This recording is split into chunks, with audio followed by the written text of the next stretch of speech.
the right jawbone, and we were just getting into the fracture that you would observe at the, I guess, the back portion of the right jawbone. You recall that? Yes. Now, I want to show you, at this time, what has been marked and entered into State's Exhibit 295. Did I make a picture of that exhibit? Yes. Thank you. Dr. Taylor, just take a look at State Exhibit 295. And do you recognize that? Yes. And what is it? This is the right side of the mandible. Now, is that the right side of the jawbone or mandible that you performed the trauma analysis on? Yes. And do you see, you mentioned the fracture that's toward the rear portion or the back portion of the right jawbone. Is it? Do you see it there? Yes, I do. Your Honor, this time, may Dr. Taylor step down and show that to the jury? Yes, you may do so. If you can stand right in front of the jury box. I'm going to move this table out of the way.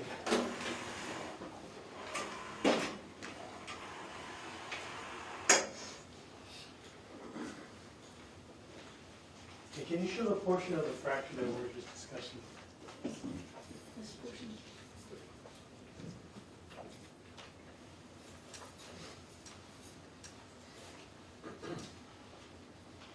Okay, if you come up. Ascending ramus of the mandible. So that's the upper portion of the mandible. It's a complete fracture. What you're looking at is the outside, or we call the buccal surface of the mandible. And what you're seeing is, in that particular fracture, is what we call beveling, in which you're seeing the inside table of the bone. Bone is almost like a sandwich, where you have two outer pieces and an inner section. And so what we call beveling is when we can see an edge where I can see most of the inner table of the bone. And in looking at this fracture, based on your education, training, and experiences as a forensic anthropologist, is there any significance to this fracture, where you can see the beveling portion? Yes. A matter of fact is that when you break a bone, if you think of breaking one of those big crowns or a pencil and how that breaks, if you go pop it in the middle, is that bone breaks very similar to that, where it's where the pressure is, it actually breaks away from that first and comes back towards that point. Because of that, is that I can tell you that it was this fracture was created from a right to left direction. And can you, may Dr. Taylor step down again, Your Honor? Yes. And can you step down and just point using the pointer and the diagram that shows this Exhibit 405 where the beveling is and what you just described as how a pencil would break? Yeah. So this edge right here, like what you're seeing right in the middle here, is the inner table of the bone. So this area is beveled because I can see that inner table. What that means is that the force was directed to the right. It actually breaks opposite on the opposite side and comes back towards the point of impact. And that creates that beveled edge and allows you to see the inside of the bone. And when you say the force, I guess the force comes from the outside towards, outside at the rear portion of the right mandible, is that correct? It comes from the buccals, or the outside portion, so it's coming from this side and going towards the left. And that's where you get your right to left direction. Yes. And I'm showing you, if you can just state, I'm showing you State's Exhibit 405A. There's some arrows on the picture. Did you add those arrows to the picture? Yes, I added them. And what do the red arrows indicate? The red arrows are pointing to the fracture edges. What it's doing is highlighting the transverse fracture that's on the superior aspect. So these are just areas where it's clearly a complete fracture.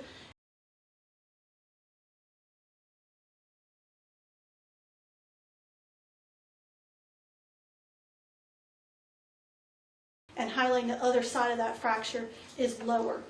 Also highlighting the fact that I have an area of missing bone causing that beveled edge.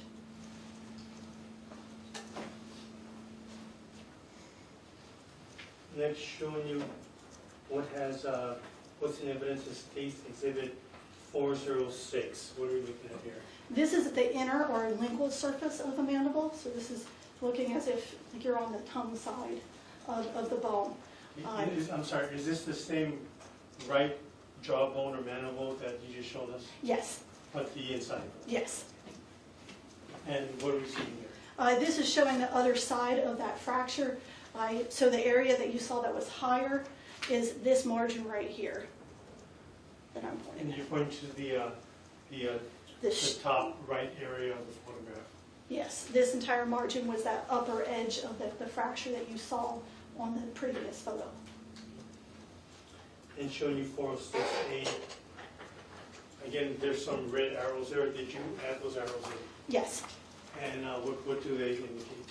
Again, these arrows are highlighting the area or the margin of the bone that is exhibiting a complete fracture. And showing you State's Exhibit 407.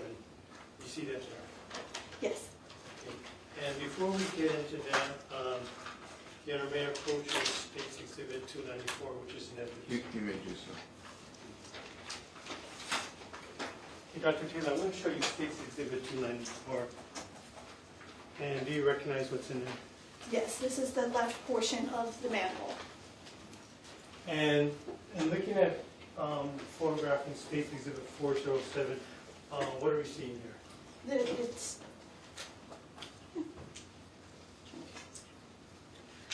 we're looking at this portion and that little bone. So everything from this major fracture to the left And, is so, what's represented. and just for the record, you're pointing to the, as far as the photograph goes, you're pointing to the right side of the photograph, Yes, the jawbone that's on the right side. Is that correct? yes, the right side of the photograph.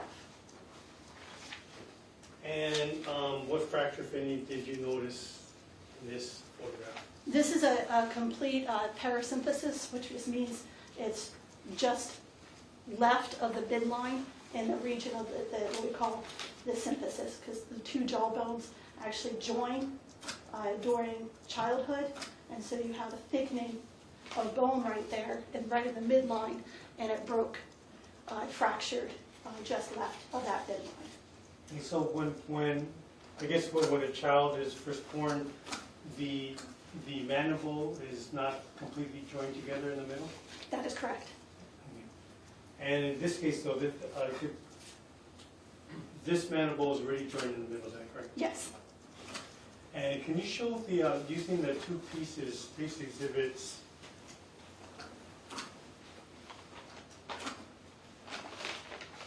(294) and 295.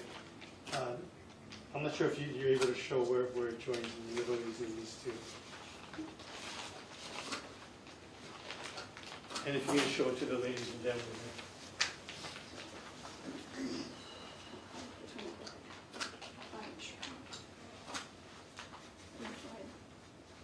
Can you see that?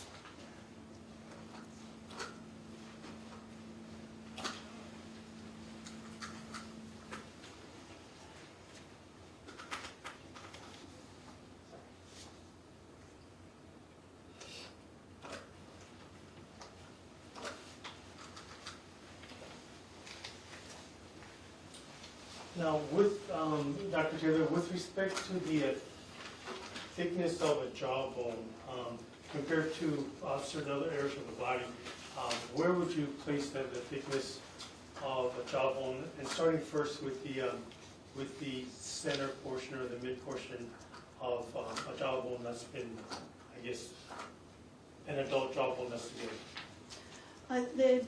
The jawbone, particularly the mandible, is designed to mitigate or try to dissipate a lot of the forces. You think that's what is causing most of the chewing motion when you eat. And as a result of that, it's designed and actually has very distinct features called like buttresses, and thickening of bone to withstand the everyday rigor. So you kind of the wear and tear. Also, because of that, it also is designed to withstand a lot of force applied upon it. And with respect to the rear portion of the right and left jawbone, I guess you call it the ramus, is that correct? Yes. And could you describe the thickness of that area? Yeah, actually, the thinnest portion of the mandible is up.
Okay, so as far as the fracture to the right side of the jawbone, let me pose a hypothetical.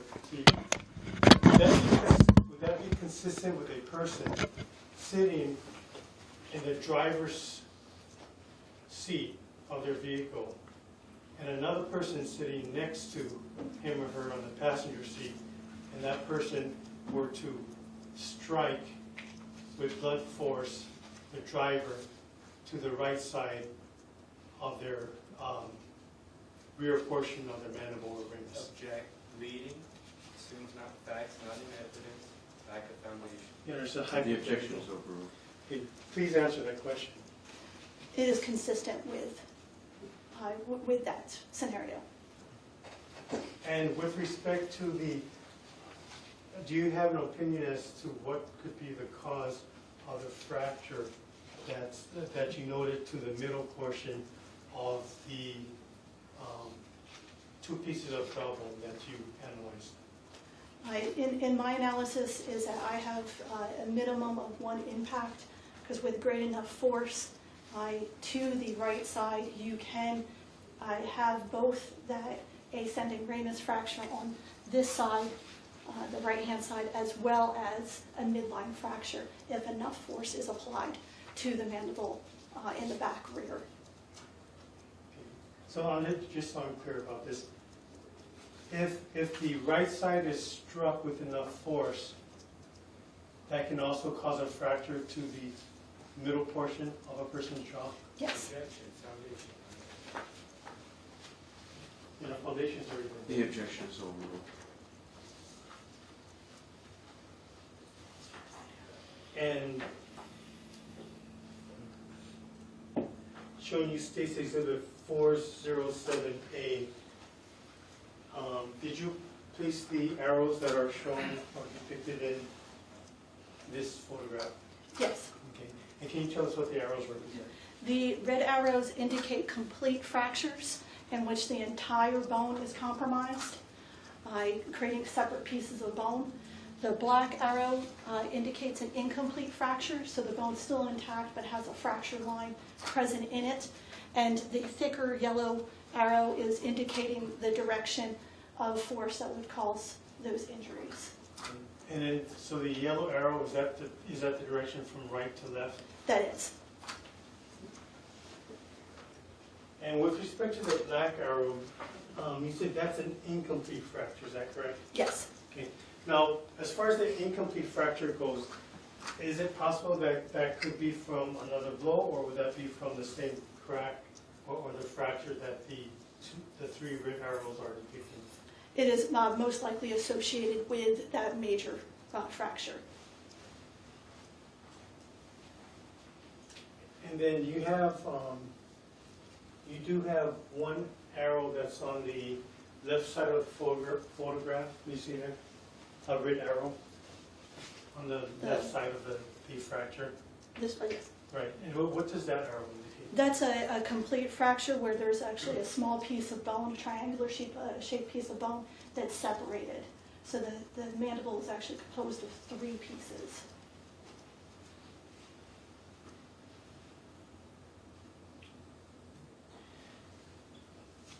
Now, please have a seat.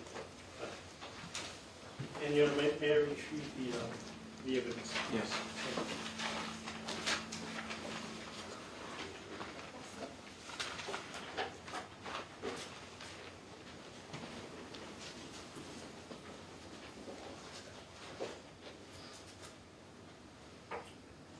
Now, Dr. Taylor, you also mentioned that prior to doing your trauma analysis on the 2 pieces of the mandible or jawbone, prior to that, you did soak the 2 pieces in I guess in a liquid substance, is that correct?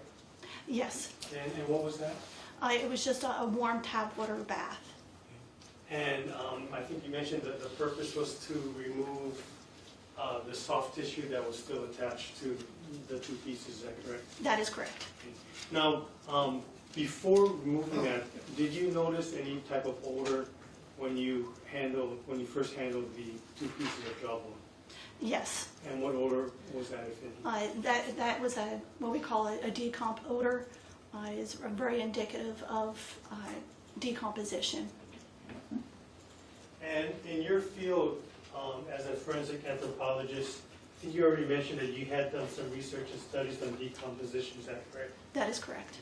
Can you tell us, are there conditions with respect to weather and temperature that would accelerate decomposition? Yes, it's at high temperatures, high humidity, larger amounts of moisture would all speed up the rate of decomposition. Now, when you handled the 2 pieces of jawbone or mandible, and you made observations on the tissue or flesh matter that was still attached to those bone pieces, in your opinion, based on your handling of those 2 pieces, is it consistent with or inconsistent with those 2 pieces? I guess if a person if the body were to have been deceased on a Sunday night and those pieces were to have been recovered on a Friday morning, would that be inconsistent or consistent with the evidence that you handled with respect to those 2 pieces of jawbone? That is consistent with. And is there I guess a generalized timetable that you're aware of how quickly a body can begin its decomposition process to the point where it's in a state of the jaw bones that you handle where there's some tissue left, but a lot of it's not there?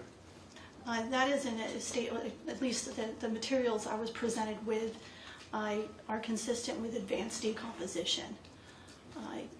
And can advanced decomposition happen between a Sunday and a Thursday or Friday of the same week? Objection, that's the answer. This is a different term we're using now. The objection is overruled. You may ask the question. Do you understand the question? Yes, it's consistent with something that in that time period, yes. Now, staying on the topic of fractures, I'm going to show you what has been marked as State's Exhibit, or what's in evidence as State's Exhibit 408. Can you tell us what we're looking at here, please? Let me present it. Sorry. You're looking at the first molar on the right-hand side. So this would be your 6-year molar. And can I step down to? Yeah, Dr. Taylor stepped down there. Yes. Dr. Taylor, let me go to State's Exhibit 408A. That might be easier for you to explain. Okay, go ahead. What are we looking at here? What you're seeing in the red arrows, again, are complete fractures of that tooth. So you're seeing 4 complete fractures of this tooth. The tooth was reconstructed using a clear adhesive. The black arrows are showing areas where the bone has been fractured. And it's right along the margin of the tooth. And then the blue arrows are actually showing superficial cut marks. And I forgot to ask you this. The fractures that you observed to the jawbone, to the rear side of the right jawbone, as well as to the middle portion of the jawbone, are you able to tell us whether those fractures occurred before death, at the time of death, or after death? These would be fractures that would occur at or around the time of death. And is there a term that you use for that? Yes, it's what we call the perimortem interval. And how is it that you're able to tell us that it occurred at or near the time of death? It does not show, particularly the fractures do not show any evidence of healing. Normally, if something occurred in life, you would have a response, a body response to that. And so we would see that in the bone. Compare that with something that we call post-mortem. You have in dry bone very different mechanisms. So you actually see different types of fractures appearing in bone that has been fractured after it has dried out. And so was there any indication that the fractures that you observed to the middle part of the jawbone as well as to the right rear part of the jawbone, that the bone was drying out already and it had been fractured? No, there was no indication. And with respect to the fractures that you've shown and discussed with us in State's Exhibit 408A, are those fractures, or how would you time those fractures? The fractures of the tooth specifically are what we would consider perimortem.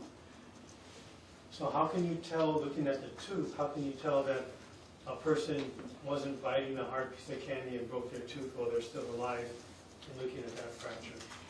If this was occurring in life, is that exposed portion of the tooth would have, you would have seen some type of smoothing of those edges. The edges are very sharp. Someone that has broken or chipped a tooth, you continue chewing and you will see actually defects in that, or smoothing and additional changes to the actual enamel of the tooth. And one more question with respect to perimortem. When you say that involves a time period at the time of death, I'm sorry, near or at the time of death, is that correct? Yes. So when you say near the time of death, would that also include right before that person, or I guess before that person dies? Objection, leading. The objection is overruled. You may answer the question. I would say that is just at, around, or just after.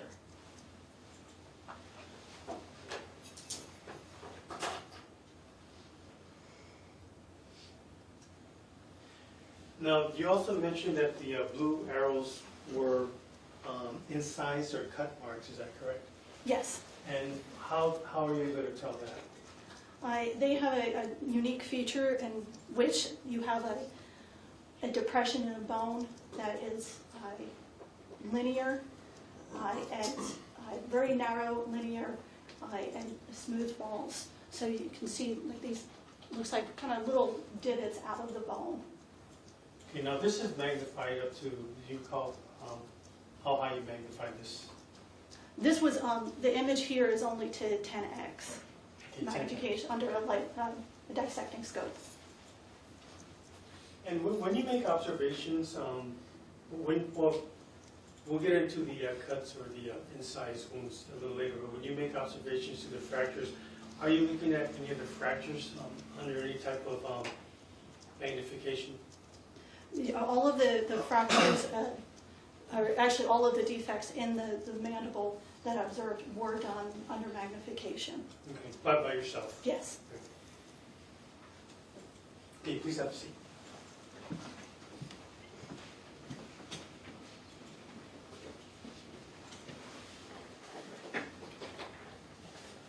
While we're still discussing fractures, let me turn your attention to what's already in evidence in State's Exhibit 409. Can you see that in the screen facing you? Yes. Okay, and what are we looking at in State's 409? This is an unspecified long bone shaft fragment, so in the middle of your bone. Any of your long bones, likely more of your thigh bone or femur or upper arm humerus based on the size. I could not specify further due to the size and no unique features on this particular bone. Okay, gentlemen, may I approach? Yes. Now, show me what have been marked as State's Exhibit, or what is in evidence as State's Exhibit 399. Do you recognize that? Yes. Okay, is that the item that's depicted in State's Exhibit 409? Yes. And let me show you the next photograph. I'm showing you what is in evidence in State's Exhibit 409A. And Dr. Taylor, step down again, Your Honor. Yep. Okay, Dr. please step down and tell us what we're looking at here. Here, in this image, again, the red arrows are indicating complete perimortem blunt force fractures. So this is the bone oriented from top to bottom. So there's a complete oblique fracture because it goes on an angle, another oblique fracture in the bottom, and then two longitudinal fractures on either side of the fragment. And then looking, can you please show the yes. ladies and gentlemen of the jury the bone yes. in State's Exhibit 399 that you're talking about here? And permission to publish, Your Honor. Yes, permission granted.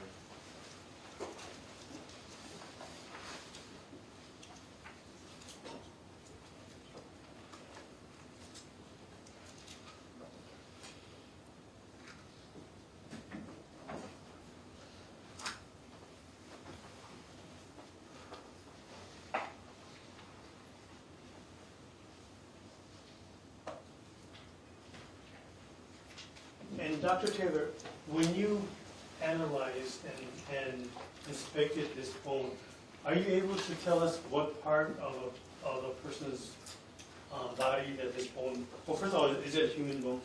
This is a human bone, yes.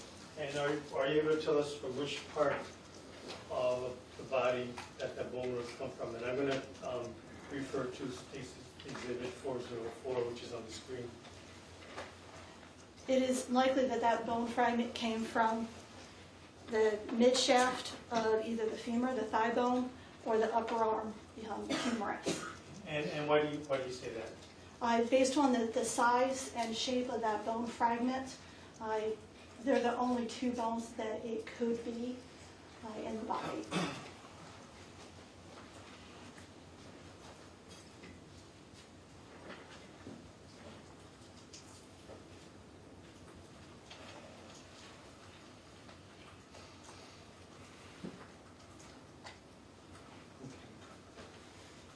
Okay, now, oh, please have a seat.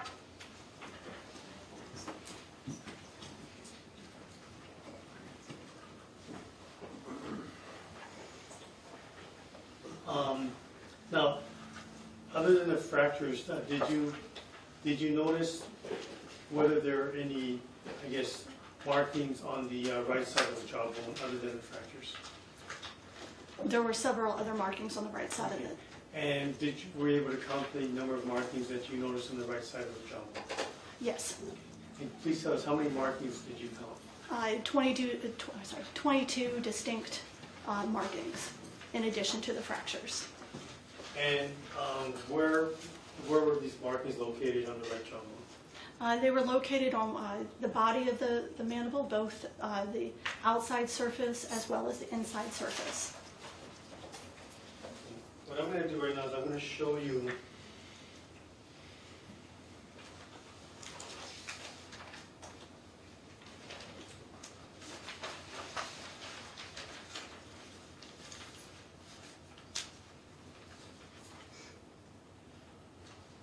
may approach again with State's Exhibit 295. Cuban. Okay. Hey, Dr. Taylor, I'm going to have you approach this State's Exhibit 225. With that, Your Honor, may Dr. Taylor approach the jury? Yes. And can you approach the jury with that exhibit and show them the markings you're referring to? Thank you.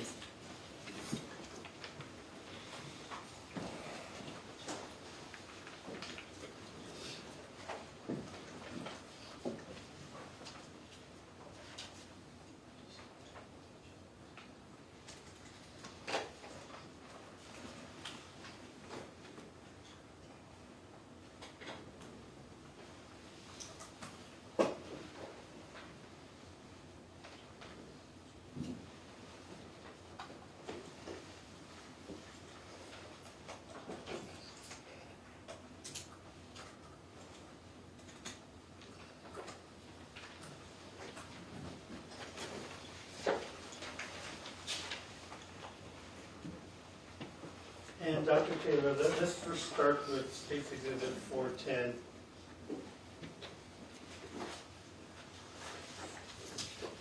Okay. Now, this is a blown-up picture of the right side of the jawbone that you just showed the jury. Is that correct? Yes. And were you able to analyze the jawbone using this picture to assist you? Yes. I'm going to show you State's Exhibit 410A, which has some of your arrows. Can you please, Your Honor, Dr. Taylor step down again and approach him on? You know, Dr. Taylor, if you could please step down. And I see you have the pointer in your hand already. Can you start off with the red arrows and tell us what they're indicative of? The red arrows, actually starting from left to right, this is the red arrow on the posterior aspect is a shearing where a scooped out concavity of bone is missing. So we call it like more of a shaving defect. The second red arrow is an incisal or actually linear cut mark. And when you say linear cut mark, what do you mean by that? It's a slicing defect. Okay. And then the third arrow from the left. Third arrow from the effect, it starts out as a linear very superficial, shallow linear mark that then proceeds into another concavity, shaved off portion of bone. And the 4 arrows that are circled by a blue line, can you tell us what that is? These are multiple deeper incised defects, and these are categorized as if you're using a blade, a knife blade, as in a sawing motion, as in a slicing motion. And then the 8th red arrow from the left. This is another linear incised knife cut mark. Now, you have 2 yellow arrows that are, I guess, in the top middle right of the jawbone. Yes, these correspond to where that tooth was located, and these are what we categorize as nicks, very superficial, smaller defects where the length is not very long. Okay, so it looks like, is there any significance or correlation between the 8th red arrow from the left and the 2nd yellow arrow from the left? Yes, if you look at the corresponding nature of this line with the yellow arrow, those lines match up, which means that they likely or could correspond and indicate one defect. The same with this extended line and this smaller nick on the top surface. So when you say this extended line, you're talking about the 8th red arrow from the left and the 2nd yellow arrow from the left, is that correct? Yes, And then you also refer to prior to that, you refer to the 7th red arrow from the left and the 1st yellow arrow from the left. that is correct. Now, you also, is there a reason why you have the 4 arrows in the middle circled in blue? Yeah, those are very unique compared to the rest of the defects observed on this bone. Those in particular show evidence that the bone was used in, the implement used to cut the bone was used in a sawing fashion, showing evidence that the blade went back and forth into the same area. In particular, the 4th and 5th red arrows show evidence of multiple inserts and removal, so that actually has a couple different incised defects that are overlapping one another, as in if you're trying to false start. Okay. I'm going to show you what's also in evidence now, State's Exhibit 412A. Can you show us what we're looking at there? This is showing the V-shaped nature of the floor, or what we refer to in an incised or a cut mark as the kerf. And that V shape is indicative of using a knife. A knife usually has a beveled edge along the blade side, and then one side that's usually the sharpened side. As a result, the bottom of that knife has a V or a pointed, that knife will have a pointed, and the defect it causes creates a V shape. And is the V shape shown by the markings of the red arrow? Yes, it is. Particularly the third one for the left is the clearest, where you can see that V shape. Now, the four would it be fair to call or to say these are cut marks? Yes. Okay, so the 4 cut marks that we see in 412A, are those the same 4 cut marks that we had looked at earlier in State's Exhibit, I believe it's 410A, that's circled in the blue? Yes. Yes, as a matter of fact, you're seeing, from right to left, you're seeing this one and this one. And in looking at State's Exhibit, I guess Exhibit 412 is a clearer view of 412A. Do you see that there? Yes. And are you able to see the V shape in this photograph? So the V-shaped pointing here, this is a wider mark, but you can see, again, that V-shaped. Okay. And showing you Space Exhibit 413. Is this another angle of that same 4 cut marks that were in the previous 2 exhibits? Yes, this is, a matter of fact, under magnification, showing a closer up, as if you're looking straight down, perpendicular to the bone. So if you were just having it in front of you, this is what you would see under magnification, and showing, again, those 4. But on the far left, you can see how there's cut mark, and then another cut mark. So there's multiple cut marks in one centralized area. And is that indicative to you of anything?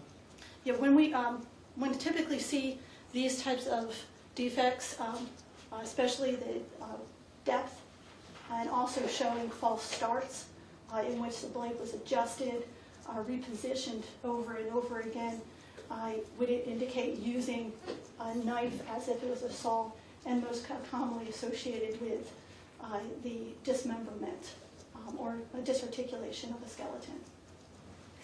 What was the second word you used? Disarticulation? Yes, And what does that mean? just separation of body parts. And showing you Space Exhibit 413A. Did you have those color arrows in there? Yes. Okay, can you explain what let's start off with the red arrow. The red arrow is showing scratches in between the different incised defects. So as if the blade was moving, like you didn't pick it up all the way, you just kind of skipped it over the bone and tried to create a secondary defect. So are those scrape marks? Yes.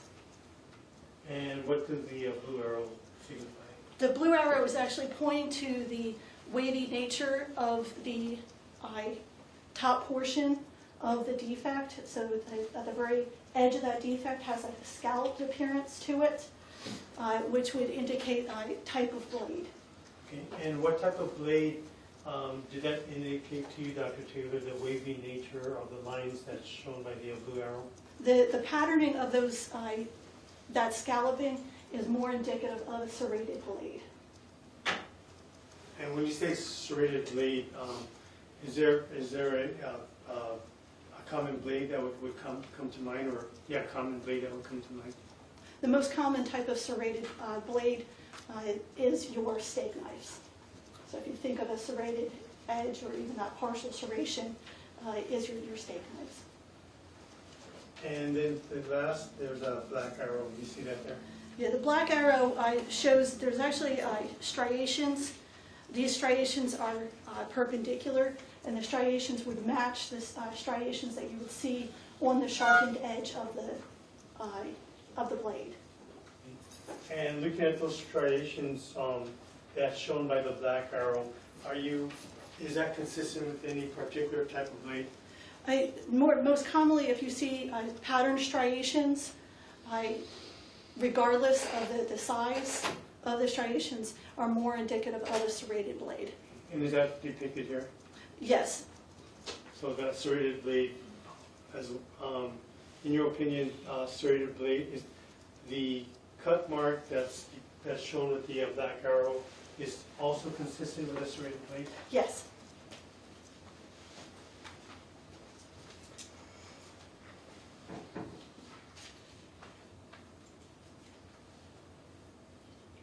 Now I'm going to show you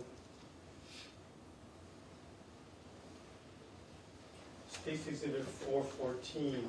What are we looking at here?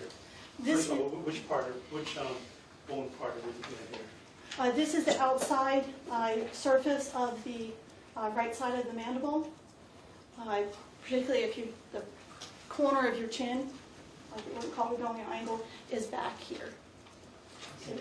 And can you show us where that is on Space Exhibit? I believe it was 399. And you have permission to publish this again to the journal. Granted. Yeah. So the close-up that you're seeing is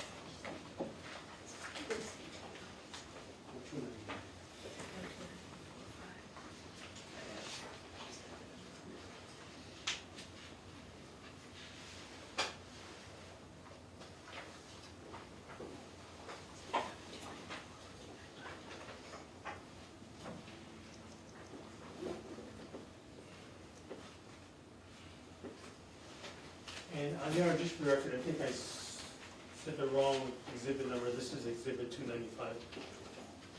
All right, thank you. Now, in turning your attention to the large monitor, can you explain or tell us what we're looking at here? So what you're seeing in this image is where a blade started out on the back portion of the mandible, so kind of going from the rear towards the front, and the blade was actually oriented parallel or along the length of the body of the mandible.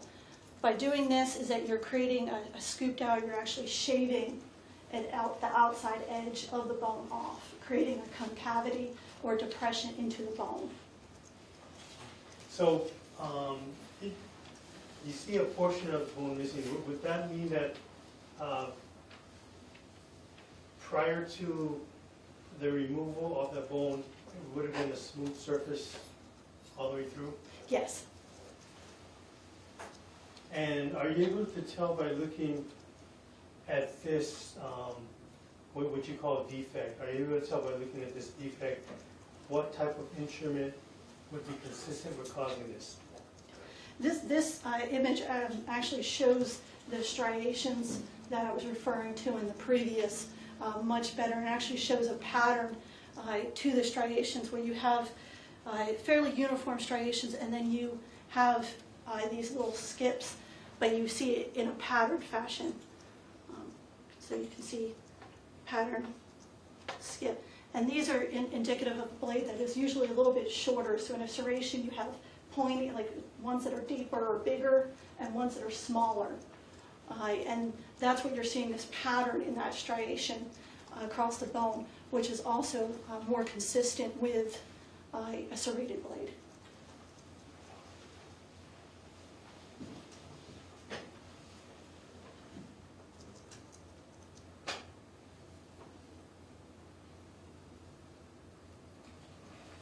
And I think I did want to ask you one thing about, you mentioned earlier that you observed some nick marks.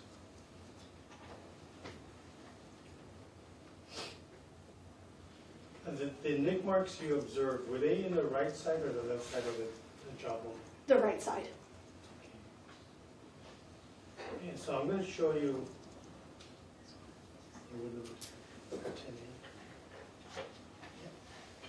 I'm going to show you again State's Exhibit 410A.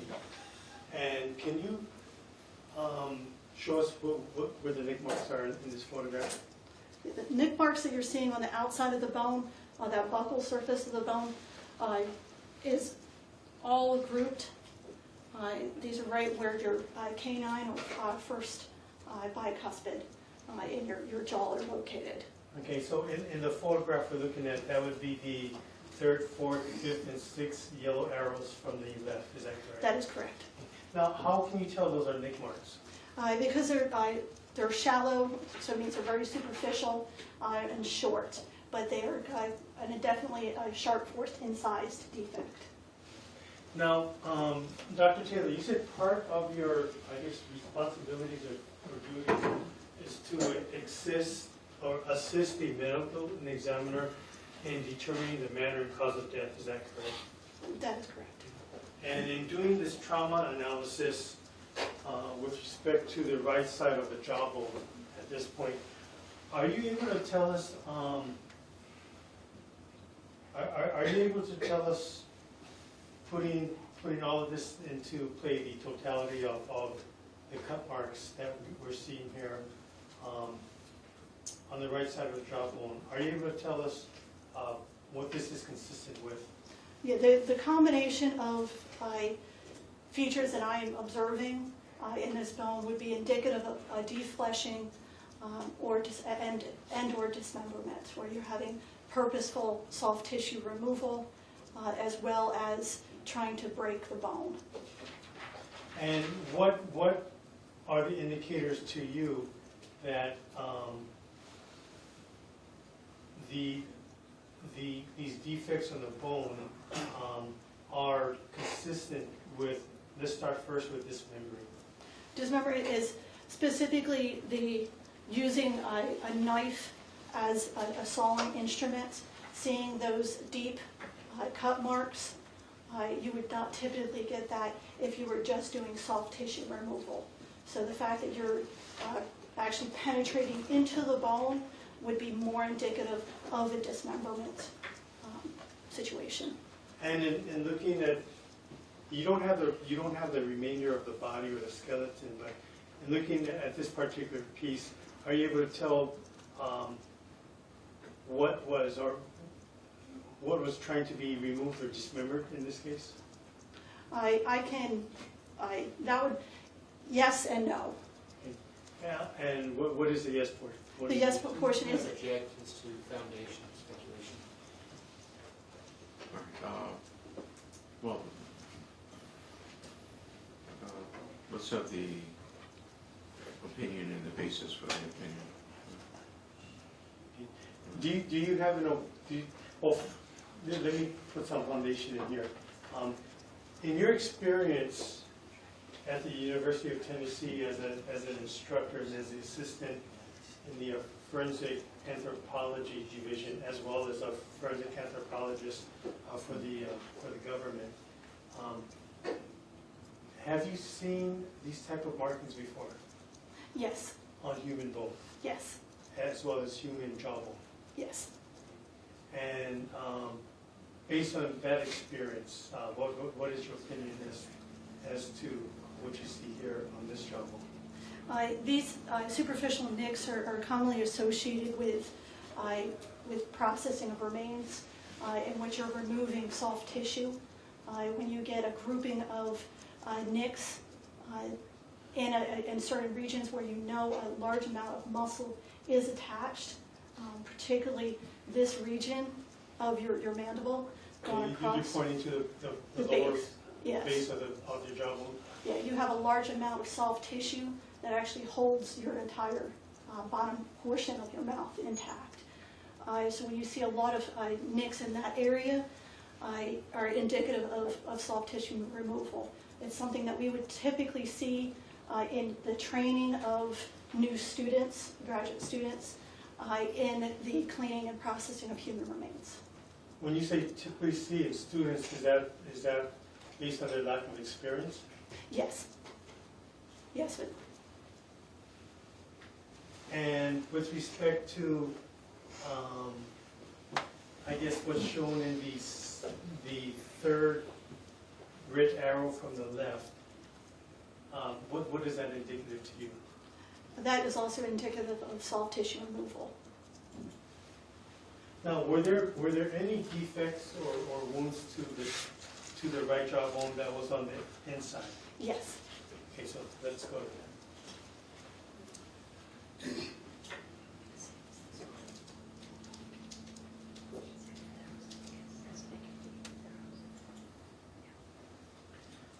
Okay, I'm going to first show you State's Exhibit 411. And Dr. Taylor, what are we looking at here? This is the inside or the lingual surface. Again, this is where you're as if you're looking from where your tongue sits outward. So just on the opposite of where all those other defects are, you're seeing actually defects going along, starting from your right to left. There's a small gouge mark, a long scraping mark, as well as multiple superficial nicks going up to the midline. Okay, I'm going to show you State's Exhibit 411A, where arrows have been added to that photograph. Can you explain what arrows we're looking at here? Yes, is that the yellow arrows are showing where they're not just an incised or straight mark. There's actually a gouge where there's a little chip of bone missing. That's what the yellow arrows are pointing to. The black arrow points to a long scratch mark going along the interior portion of the mandible, and the red arrows are pointing to the incised superficial nicks, equivalent to what you saw on the other side of the mandible.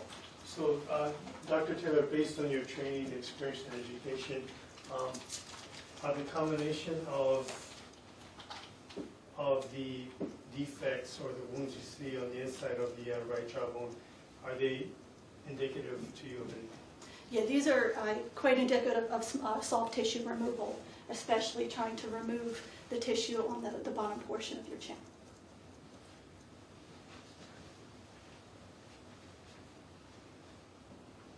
Is there, in your opinion, is it, as a forensic anthropologist, as well as when you worked at the University of Tennessee as an instructor in the forensic anthropology division, was there a purpose for the removal of soft tissue in that area? Yes, the point of the research at the University of Tennessee was to obtain a complete clean skeleton at the very end that can be then stored and used for further study. So it was very important to remove all soft tissue off the remains. And based on your training experience or, and I guess work in this field, what would be, do you have an opinion as to what would be the, I guess, the simplest way for a person to remove the head from another person's body? The easiest way to remove a head is through the cervical spine. And I think it's already laid that. I'll ask you to supplement the foundation, please. Based on your education, training, experience, have you engaged in any type of research or work, or through your experience on the removal of body parts? Removal of certain parts of a person's body? Yes, we would actually create our own mass fatality specimens by disarticulating individuals, which means taking apart an individual that has donated their body to science. And based on that education, training, and experience, what would be the simplest way, or I guess for lack of a better term, and I apologize, the simplest way of removing a person's head from their body? The simplest way for us to remove it is usually through the cervical spine, the neck area, particularly through the third and fourth cervical vertebra. Or would a person's head be able to be removed through the jawbone? Piece by piece, you would still have to get through the neck.